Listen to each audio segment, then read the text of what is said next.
బాపట్ల జిల్లా మార్టూరు మండలం జొన్నతాళి సిమ్మిరిబండ గ్రామాలలోని కూటమి అభ్యర్థి ఎమ్మెల్యే ఏలూరి సాంబశివరావు ఎన్నికల ప్రచారంలో భాగంగా గ్రామంలోని పర్యటించారు. ఈ కార్యక్రమంలోని ముందుగా డాక్టర్ బిఆర్ అంబేద్కర్ కి, బాబు జగజ్జీవన్ రావు కి విగ్రహాలకు పూలమాలలు వేసి నివాళులర్పించారు.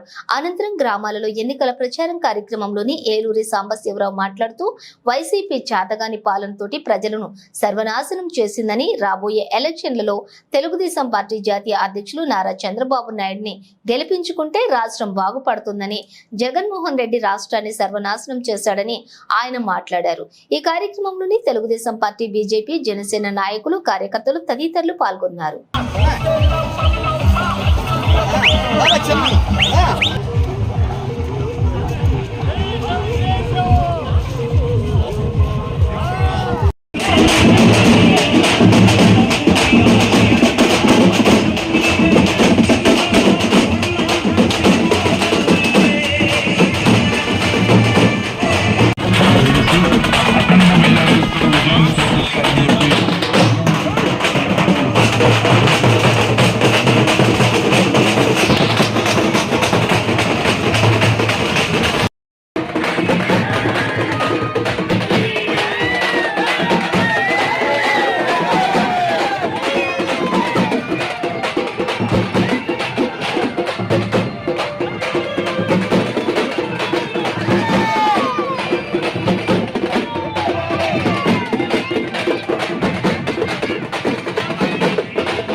ఒక స్ప్రేయర్ గాని, గొర్రు గాని, నాగలు గాని, కుంటకు గాని, ఒక ట్రాక్టర్ గాని ఇస్తే మన వాళ్ళు వారి కాళ్ళ మీద వాళ్ళు నిలబడతారు.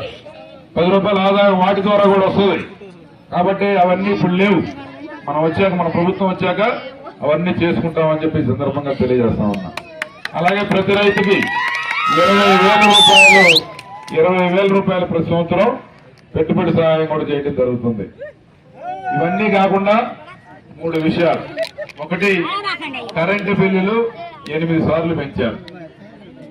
అలాగే గ్యాస్ ధర పెరిగింది, పెట్రోల్ ధర పెరిగింది, ఆటో ఛార్జీలు పెరిగినాయి. కానీ కూలి మాత్రం పెరగల. ఏదో సంవత్సరంలో 1 నెల 2 నెలల్లో ఒక డిమాండ్గా 500, 600 వస్తే సంతోషపడుతున్నాం. 12 నెలలు మాత్రం ఖర్చులు అయ్యే ఉంటున్నాయి. కూలి మాత్రం 1 నెల పెరుగుతుంది. కాబట్టి ఇలాంటి పరిస్థితి పోవాలి అంటే ఈరోజు ఈ ప్రభుత్వం పడిపోవాలి. కొత్త ప్రభుత్వం, మన ప్రభుత్వం రావాలి. ఎందుకంటే ఇక్కడ పక్కనే అమరావతి. ఇక్కడ నుంచి బ్రహ్మాండంగా పనిచేసుకొని 15,000-20,000 రూపాయల జీతంతో పిల్లాడు డిగ్రీ చదువుకున్నా సరే పొద్దునెళ్ళి సాయంత్రానికి ఇంటికి వస్తాడు. అదే ఇప్పుడు అది లేదు, ఉద్యోగం లేదు, వాడు మనతో పాటు కూలికి వస్తున్నాడు. గుండె తరుక్కుపోతా ఉంది. ఎందుకంటే కష్టపడి సంపాదించి తినక పిల్లల్ని చదివిస్తే వాళ్ళు ఈరోజు రైతు కూలీలుగా మనతో పాటు చేస్తా ఉన్నారు. పిల్లాడికి బాధగా ఉంది, తల్లిదండ్రులకి భారంగా ఉంది. కాబట్టి ఇలాంటి పరిస్థితి పోవాలంటే మన దగ్గర కూడా ఉద్యోగాలు రావాలి, పరిశ్రమలు రావాలి, చదువుకున్న పిల్లలకి మంచి భవిష్యత్తు ఇవ్వాలి. అలా ఇచ్చే పరిస్థితి ముఖ్యమంత్రికి లేదు. కాబట్టి ఈయనంతా కూడా కబుర్లు, కథలు, కాలక్షేపం చేస్తూ 5 సంవత్సరాలు వెళ్ళబుచ్చాడు. ఏడ కనపడలా, 5 సంవత్సరాలు జనాల్లోకి రాలా. అయినా సరే ప్రజలని ఏమార్చి మళ్ళా ఓటేయించుకోవాలనుకుంటున్నాడు. మీరందరూ కూడా ఆలోచించండి. మీకు దగ్గరలో ఉంటా, అందుబాటులో ఉంటా. ఇప్పుడు మన మీద పోటీ చేసేది ఎవరమ్మా?